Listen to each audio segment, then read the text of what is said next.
Bueno, ¿cuántos están contentos de todo lo que se está haciendo allí en Mozambique?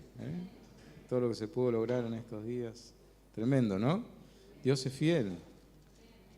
Y cuando Él se propone algo, lo hace de taquito, ¿no?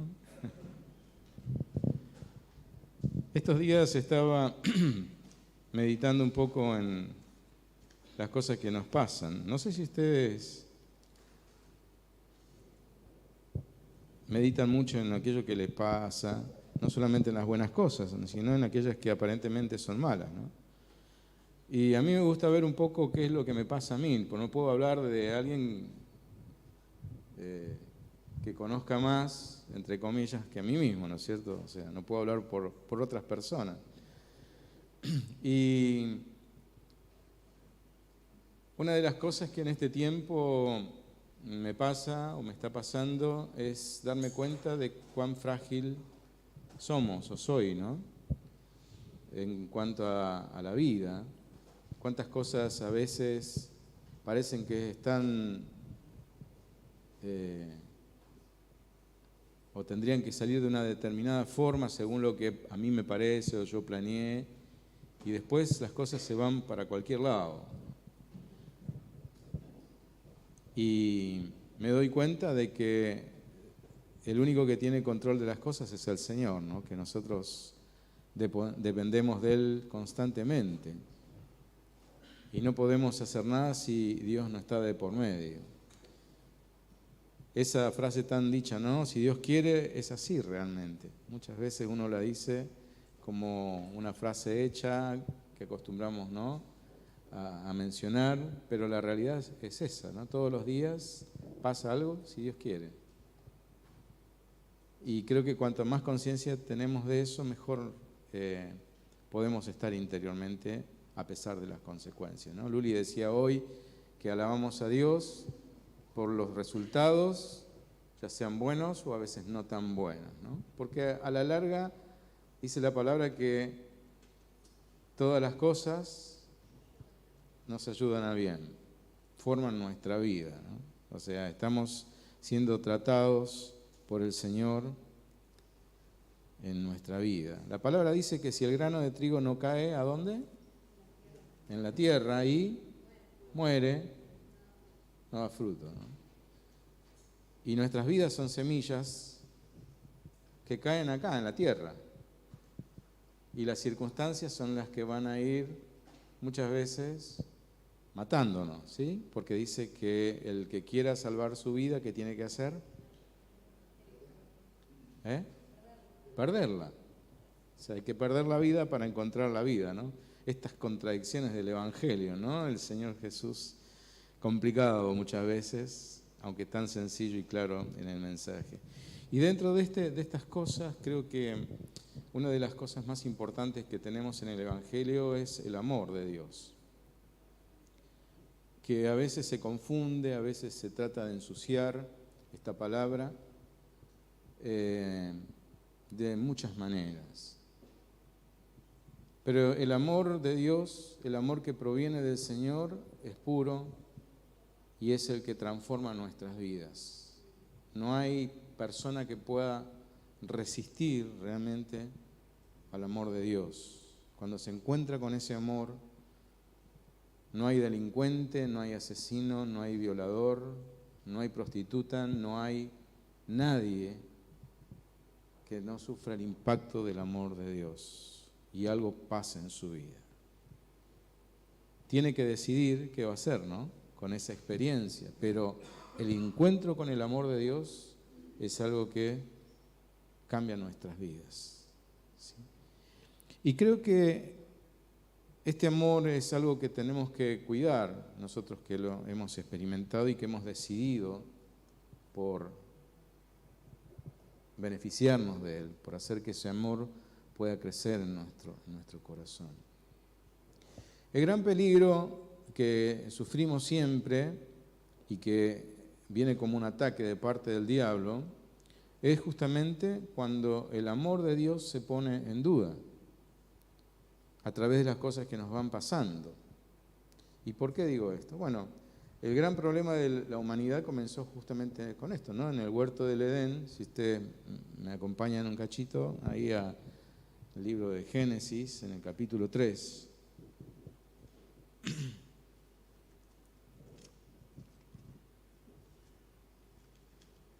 Ya lo conocemos, pero es bueno, ¿no? Repasar un poco lo que la palabra dice.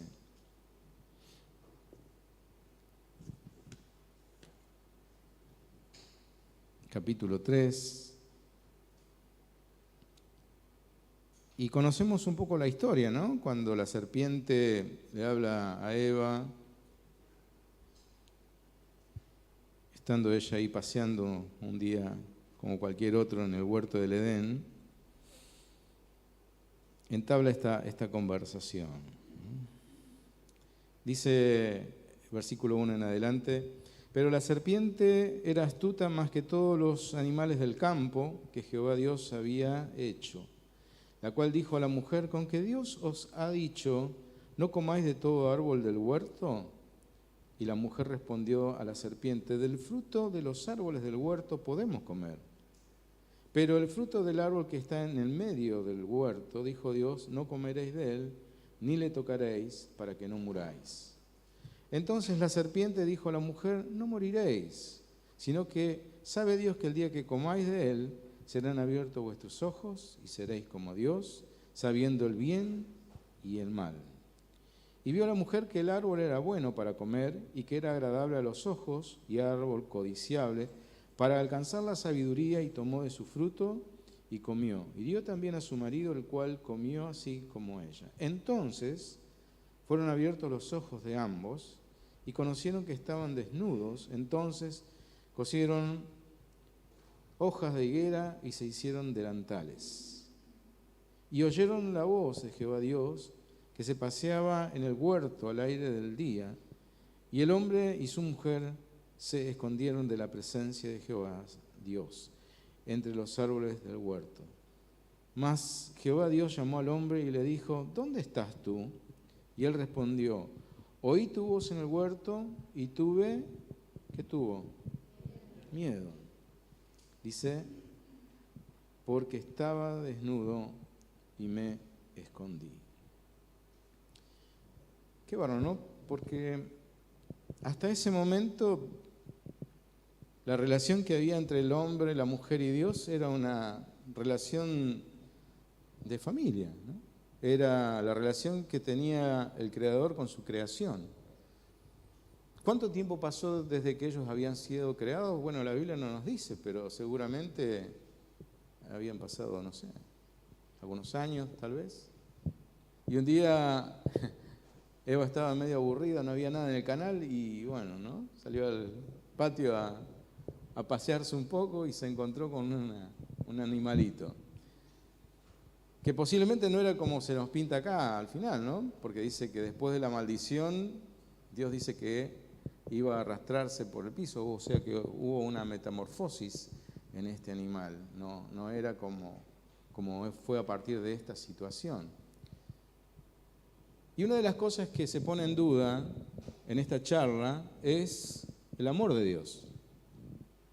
Porque según la serpiente, según sus palabras, es como que deforma a Dios y lo pinta como un ser egoísta, un ser mezquino, alguien que estaba privando al hombre y a la mujer de cierto conocimiento, ¿no? Como que no quería por capricho que ellos comieran de ese fruto. Y la mujer ve que el árbol era codiciable, dice a los ojos, era, ¿no?, algo que atraía la atención y comió. Bueno, esa actitud lo que hizo fue que se rompiera la relación que hubo entre Dios y su creación. Uno podría pensar, pero ¿por qué dejó que esto pasara, ¿no? Si hasta ese momento Dios los había creado, había hecho toda la naturaleza en ese momento, los animales, la vegetación, los árboles frutales, todo era para ellos. Él quiso compartir toda esta grandeza con el hombre y la mujer y con su descendencia, hacerlos partícipes de su grandeza y de todo su poder, porque Dios puso al hombre y a la mujer por sobre la naturaleza. Dice que ellos iban a gobernar, estaban en la cima de la creación, no había más grande que ellos iban a gobernar todo, les dio autoridad. Sin embargo, dudaron del amor, permitieron que la duda que la serpiente sembró en su corazón creciera y deformara la realidad de Dios. Y una de las cosas que primeramente le pasó al hombre fue esto, ¿no? Que al separarse de Dios, de desobedecer la voz de Dios, de creer que era un capricho y encontrarse en esta nueva situación de rebeldía, de desobediencia, dice que hay algo que experimentaron ellos que antes no habían experimentado, que era el temor. Dice, tuve miedo. ¿De qué tuvo miedo? ¿Cuándo Dios los había agredido? ¿Cuándo Dios los había amenazado? ¿Cuándo el Señor, ¿no?, usó de violencia en contra de ellos? Jamás. Sin embargo, fíjense cómo la misma naturaleza humana, el sentimiento de culpa por lo que habían hecho entró en ellos, y a partir de ese momento esa sensación interior, ese sentimiento nuevo comenzó a ser parte de la vida del hombre, el temor, el miedo. Una de las cosas que en este tiempo aprendí, o como que el Señor me fue enseñando, ¿no?, es ver los mandamientos no como un capricho de Dios. ¿Vieron que Él les dice, el día que coman de esto van a morir? Fue la advertencia de las consecuencias que ellos iban a sufrir si desobedecían a Dios. Ahora, esto es como cuando uno va en la ruta y ve los carteles de advertencia, ¿no? Máxima 80, curva a la derecha, puente estrecho, hay guardarray, hay demarcación en la ruta. Y uno dice, ¿para qué sirve todo esto? ¿Por qué tengo que ir a 80 si yo podría ir a 120? ¿Por qué tengo que disminuir la velocidad? ¿Por qué tengo que manejarme en este carril? ¿Por qué no puedo ir por el otro? Porque si yo hago eso y desobedezco a las señales, lo más probable es que surja un accidente y termine mal, ¿no es cierto? No llegue al lugar donde estoy yendo, termine con el auto destrozado y aún puedo perder mi vida. ¿Por qué? Porque las señales son advertencias de situaciones peligrosas. Entonces, los mandamientos de Dios, esto que Dios le dice, era la advertencia de las consecuencias que ellos iban a sufrir si desobedecían a Dios. No era un capricho del Señor. Dios le estaba marcando el sendero por donde caminar seguro. Entonces, esta relación que nosotros tenemos con el Señor muchas veces se ve perturbada, ¿no?, por estos falsos conceptos que el mundo trata de mechar en nuestra vida diariamente. ¿Cuántas veces escuchamos, no, si te portás mal, Dios te va a castigar? O escuchamos, o hemos vivido, ¿no?, colegios religiosos que como penitencia mandan a hablar con Dios. ¿Cómo? ¿No? ¿Es una penitencia hablar con Dios? Y entonces se va deformando el concepto que nosotros tenemos del Señor. La religión nos hace mucho daño. Fíjense que los religiosos fueron los que incitaron al pueblo para que Cristo fuera crucificado. La religión nos priva de algo tan importante como es la relación. La religión te dice que en 4 pasos podés ser un hombre victorioso en Cristo. La relación te dice que tenés que pasar tiempo con el Señor para conocerlo, para saber lo que Él tiene preparado para tu vida, para descubrir lo que Dios es realmente, para que no seas un falso testigo. Vieron que los testigos son presenciales. Un testigo es alguien que ve el hecho y puede dar cuenta y contar lo que pasó cuando lo vio. Si no, no es un testigo, no es alguien realmente testigo. Y cuando nosotros hablamos de que somos testigos de Cristo, testigos del Señor Jesús, la realidad es que para ser un buen testigo hay que conocerlo, si no estoy hablando por boca de terceros. Es buenísimo cuando escuchamos testimonio de lo que Dios hace en la vida de los hermanos, de personas, ¿no? No sé, de lugares, cómo Dios se mueve, cómo resucita muertos. Es tremendo. Pero si yo no lo veo, si no me pasa a mí, es difícil porque cuento de lo que otros viven. Y no es lo mismo. No está esa pasión, no está esa certeza. Creemos, ¿no?, que el Señor resucita muertos, que sana enfermos, pero una cosa es cuando nosotros lo experimentamos. Entonces, en este tiempo, nuestra relación con el Señor está basada ¿en qué? En obediencia ciega, religiosa,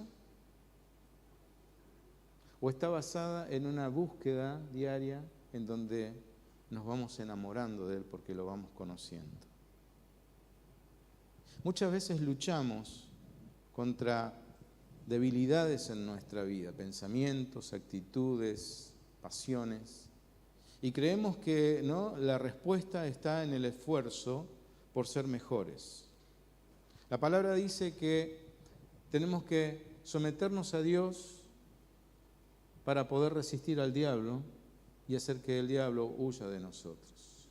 Muchas veces cantamos, hoy cantábamos, ¿no?, que el enemigo va a huir cuando estamos, ¿no?, en la presencia del Señor, porque Cristo murió en la cruz y Él tuvo victoria. Es verdad todo eso. Ahora, ¿quién es el enemigo?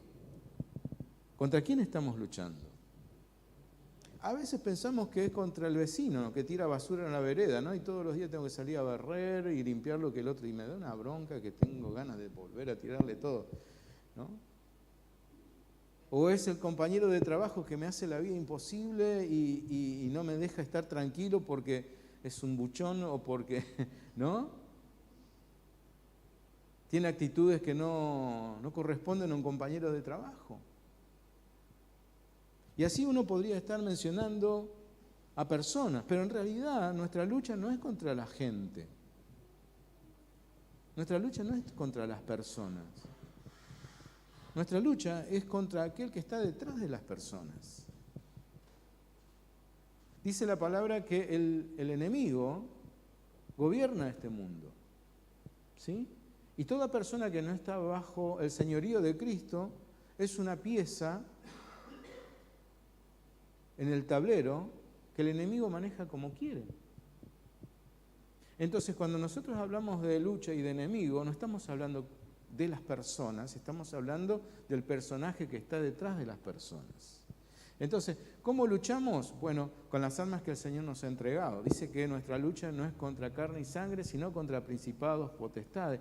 No estamos jugando, hermanos. En este mundo, la semilla que cae en la tierra. Es acá donde nosotros tenemos que morir, a nuestro yo, a nuestro orgullo, a nuestra vanidad. Y para morir a eso, primero tenemos que estar sujetos a la voluntad de Dios, dejar que Cristo se forme en nosotros. Eso es nuestra meta primordial. Cristo en nosotros, la esperanza de gloria, para nosotros y para las personas que nos acompañan, que están a nuestro alrededor. Ahora, esto se va logrando a través de la presencia y el reinado de Cristo en nosotros, aceptado voluntariamente por cada uno de nosotros. Yo necesito desear estar en el reino bajo su gobierno. No manejo mi vida como a mí me parece, sino que quiero que Cristo sea el Señor de mi vida, el dueño. Y por otro lado, las circunstancias que nosotros tenemos que enfrentar cada día son las que nos van ayudando a decidir qué vamos a hacer. ¿Cómo vamos a combatir? ¿Con las armas del mundo? ¿O con las armas que el Señor nos ha regalado, nos ha provisto? El Espíritu Santo que nos ha sido dejado para beneficio, para acompañarnos diariamente, es el que nos ayuda, ¿sí?, en nuestra debilidad. Pablo decía, cuando soy débil, entonces soy fuerte. Y había una apariencia en la vida de este hombre, cuando él habla a los corintios, dice, me ven como ¿no? Con pocas palabras, medio rudo, tosco para hablar, pero fuerte en el espíritu, dice. Como pobres, pero enriqueciendo a muchos, dice. Como perseguidos, pero no desamparados. O sea, hay una dicotomía entre la realidad espiritual y lo que se veía aparentemente. Entonces, en nuestra vida, ¿qué es lo que nosotros buscamos? ¿La apariencia o la realidad? La apariencia es fácil, ¿eh? Uno, me pongo corbata, salgo con una Biblia de 40 kilos, me pongo en una esquina a gritar.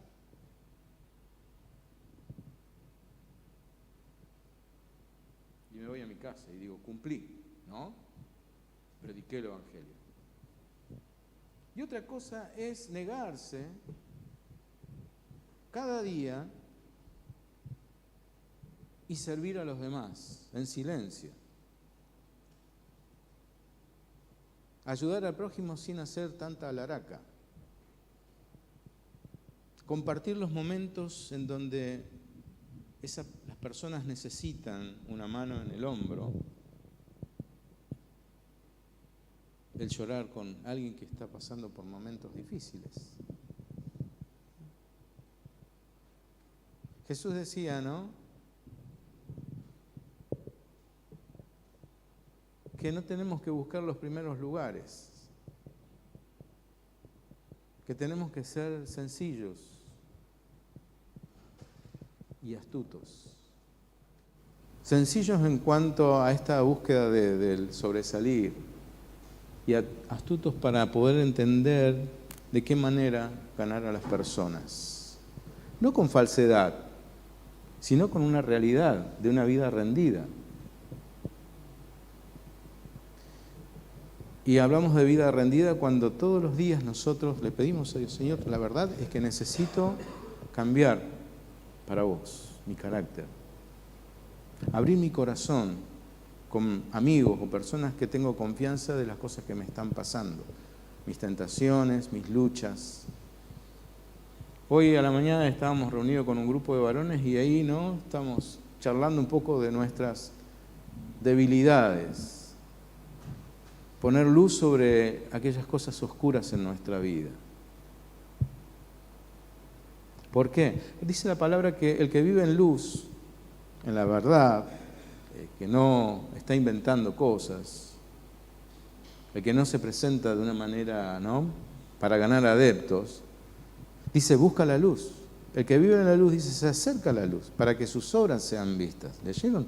¿Y por qué es esto? Porque cuando yo estoy blanqueando mi situación de vida frente a otros, no todos, pero un grupo quizás donde yo pueda con confianza hablar de mis debilidades, mis necesidades, abrir mi corazón, le estoy dando oportunidad a otros que también se puedan abrir y le estoy quitando territorio al diablo que me está buscando ahí, constantemente hacerme caer en esa situación. Y dice que aquel que empieza a blanquear su vida se va a acercar más a la luz. ¿Por qué? Porque en la oscuridad, acá yo puedo tener una mancha y la saco, pero van a quedar rastros en otro lado, Me salpiqué con salsa y tengo una mancha. Pero hay otros lugares también, seguramente, donde tengo manchas más chiquitas. Quizás con poca luz no la veo.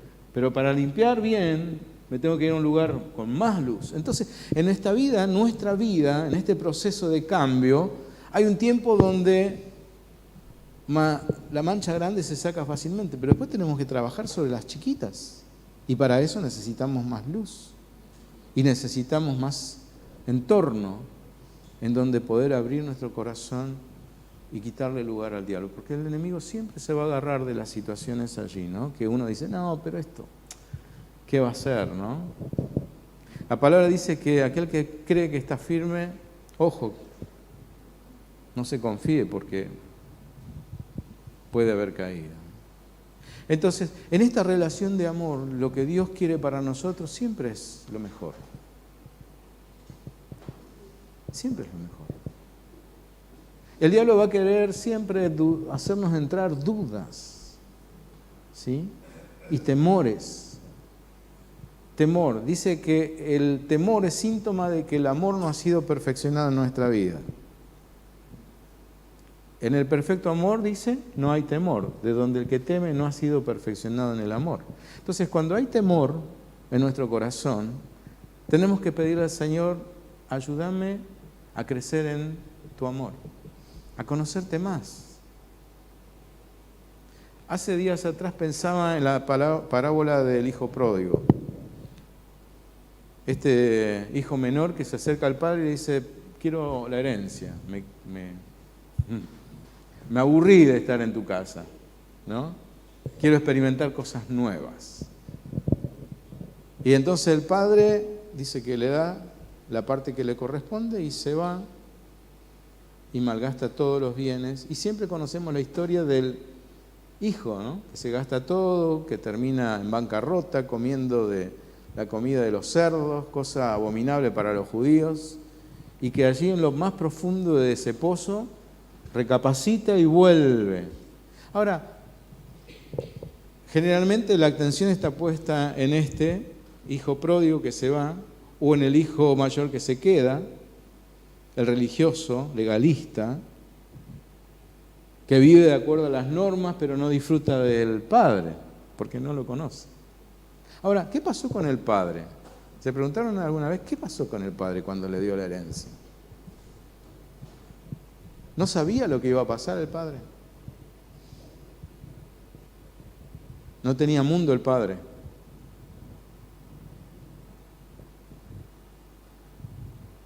Yo creo que le habrá entrado una angustia terrible, pero por otro lado, una impotencia, porque no podía interferir en esa decisión que el hijo había tomado. Sabía que las cosas no le iban a funcionar. Sabía que entraba en un tiempo de peligro, en un territorio en donde el enemigo podía hacer cosas terribles y que pasaron, ¿no es cierto? Porque termina a la miseria, perdiendo todo lo que tenía. Sin embargo, el padre lo deja, lo suelta, ¿no?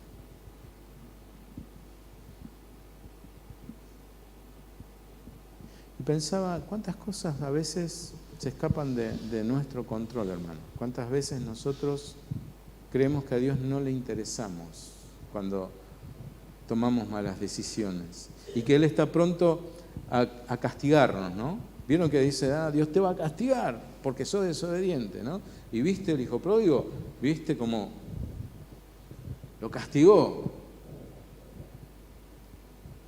Pero esa no era realmente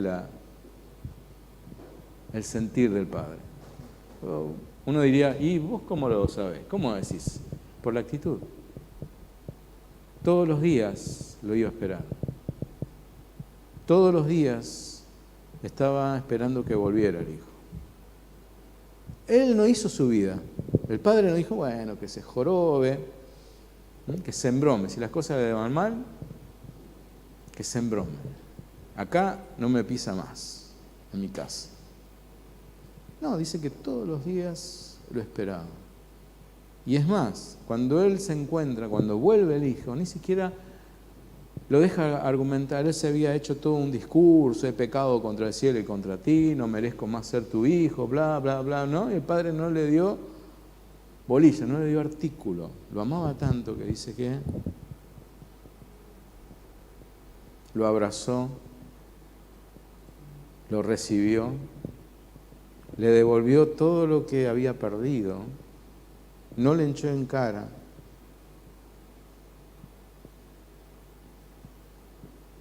Eso no es un Dios que no ama. Eso no es un Dios que nos descuida. Eso no es un Dios que nos ignora. Ese es un Dios que nos ama. Es un Dios que está velando por nosotros. Es un Dios que está atento a nuestras necesidades. Es un Dios que está constantemente pensando en cada una de nuestras vidas. Cantamos Cristo venció en la cruz. Amén. Cristo venció en la cruz. Colosenses dice, Él derrotó al diablo, al poder de la muerte, al poder del pecado. Pero nosotros tenemos que apropiarnos de esa realidad. Y nos apropiamos cuando intimamos con Cristo, con Dios, cuando nuestra relación se vuelve creciente, cuando vamos conociendo y dejando las dudas de lado y los temores, porque estamos allí, ¿no?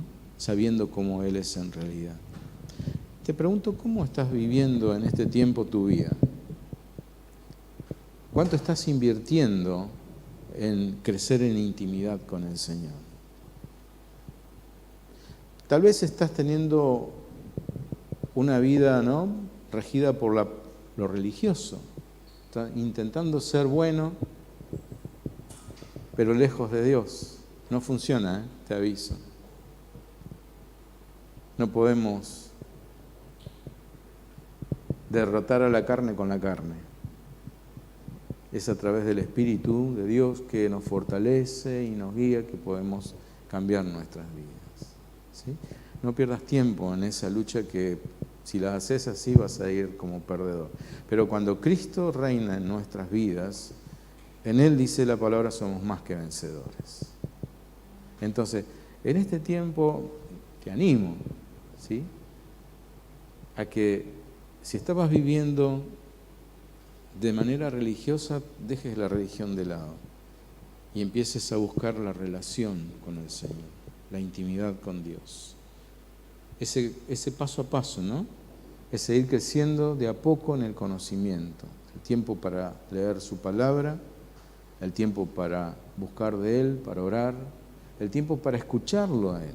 No es solamente hablar, sino es tomarse tiempo para escuchar a Dios hablando a tu corazón, a nuestro corazón. Una palabra del Señor cambia nuestras realidades. Una palabra de Dios cambia nuestras actitudes.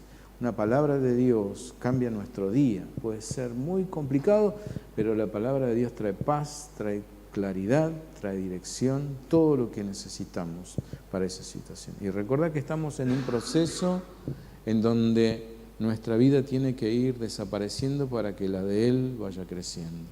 Pablo decía, ya no vivo yo, más vive Cristo en mí, ¿sí? Y lo que vivo en la carne, dice él, lo vivo en la gracia, basado en la gracia de Dios. O sea, hay muchas debilidades, muchos defectos que vas a ver en tu vida quizás. El diablo se va a encargar de amplificarlo muchas veces. Pero recordá que nosotros vivimos en la gracia, en el favor. Nosotros dependemos de lo que Jesús hizo en la cruz. No dependemos de lo que nosotros hacemos. No somos salvos por lo que hacemos, somos salvos porque Él murió por nosotros, ¿sí? Así que hay total confianza. Estamos seguros. Pablo decía, estoy convencido de que nada me puede separar del amor de Dios. ¿Por qué? Pablo era un tipo muy perfecto. No, era pecador, dice él, ¿no? Lo dice él. Yo, dice, pecador de los cuales soy el primero, dice, ¿no? Si hay un pecador, yo soy el primero. Bueno, este hombre transformó su mundo en su tiempo. Y no por su fuerza, sino por la fuerza del Señor. Él vivía en la gracia. Vivimos en la gracia. Tenemos libertad. No hay temor. No dejes que el enemigo te mienta. Dios no te abandona. Él te cuida cada día. Dios no se olvida de vos, te recuerda en cada momento. Dios no